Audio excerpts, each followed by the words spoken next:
Hello students, welcome to SST class. In this video, we will learn our fifth chapter, When People Rebel. Over a period of 100 years, from 1757, when British East India Company started their kingdom, the British established their rule over most of the India.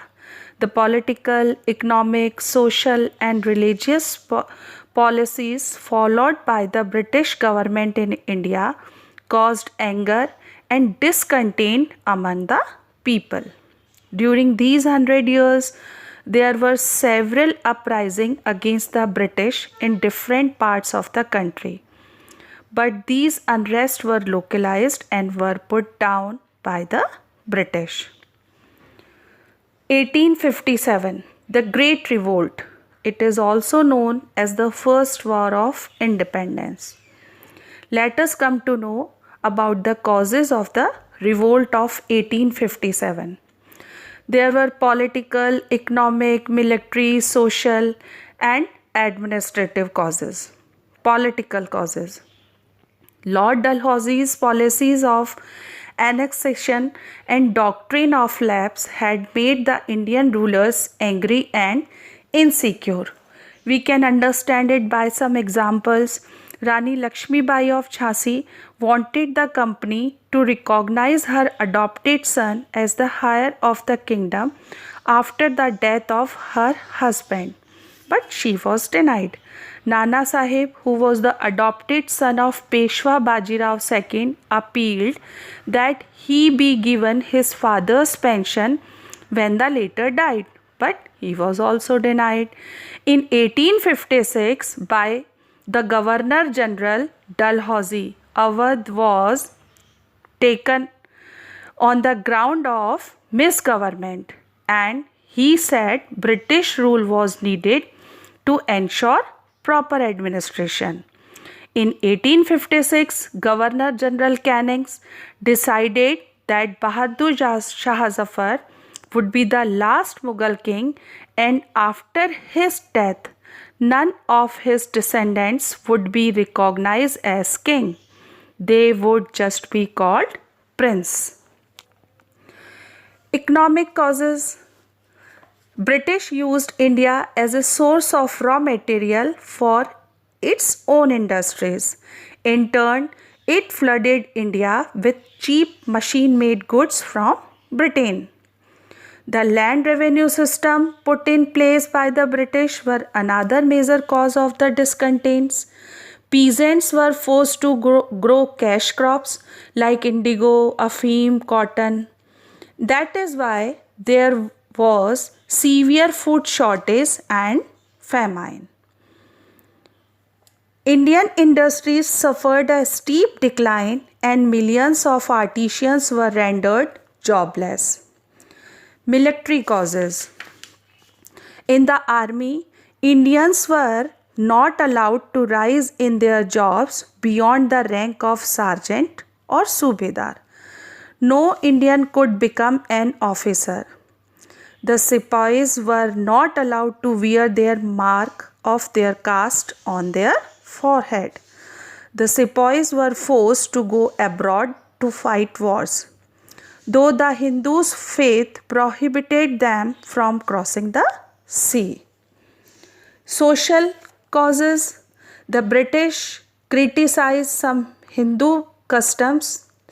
They were the evil social practices in the Indian society that were prevalent, like the sati system and the child marriages. So they criticized them.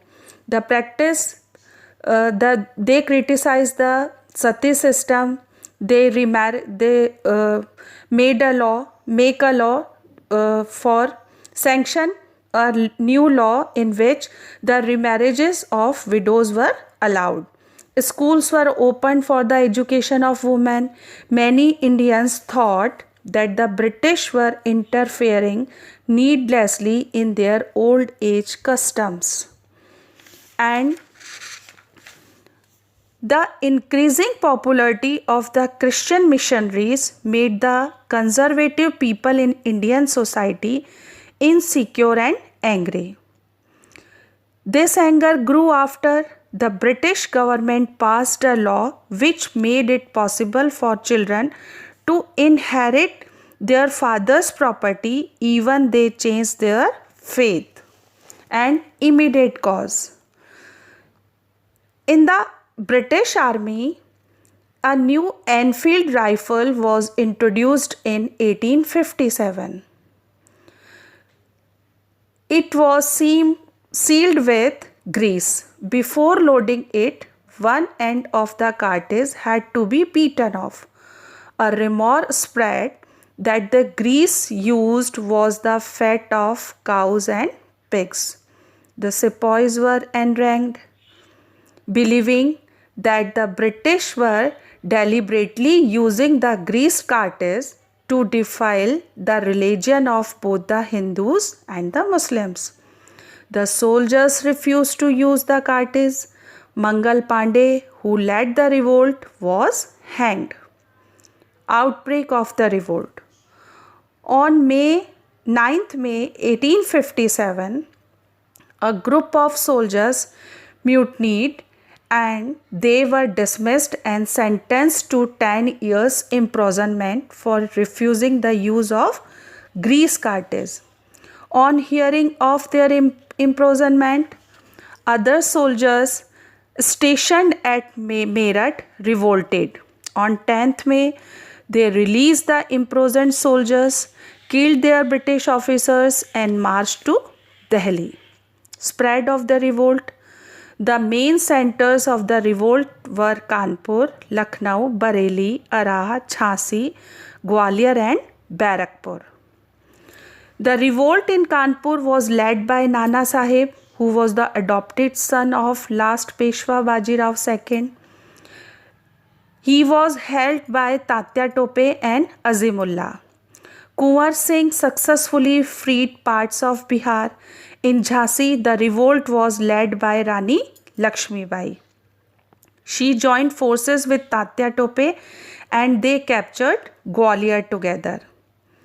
The British recaptured Gwalior after heavy fighting in June 1858. The Rani of Jhansi died fighting bravely on horseback.